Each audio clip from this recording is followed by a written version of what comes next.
Over several weeks, Nina de Lexi, the most infamous courtesan of the 17th century France, listened patiently as the Marquis de Severin explained his struggles in pursuing a beautiful but difficult young countess.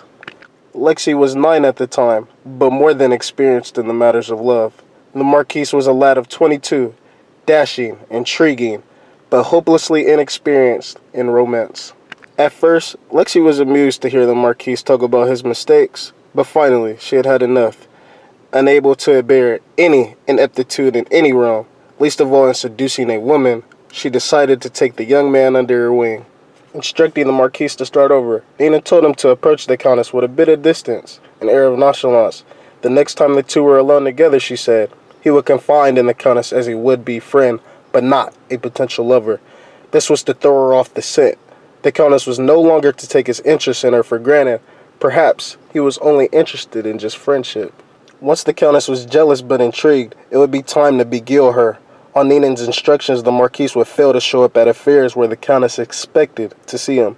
Then suddenly, he would appear at salons he had never frequented before, but that the Countess attended very often. She would be unable to predict his moves. All of this would push her into a state of emotional confusion that is a prerequisite for successful seduction. These moves were executed and took several weeks. Nina monitored the Marquis's progress. Through her network of spies, she heard how the Countess would laugh a little harder at his witticisms, listen more closely to his stories. She heard that the Countess was suddenly asking questions about him. Nina felt certain that the young woman was falling under his spell. It was a matter of weeks now, maybe even a month or two, but if it all went smoothly, the citadel would fall. A few days later, the Marquis was at the Countess's home.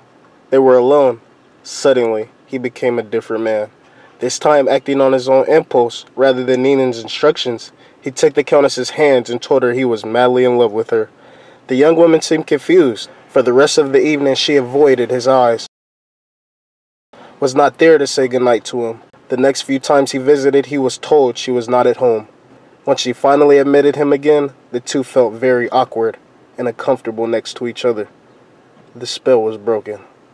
Keep people off balance and in the dark by never revealing the purpose behind your actions. If they have no clue what you are up to, they cannot prepare for a defense. Envelope them in enough smoke, and by the time they realize your intentions, it is too late. That's creepy as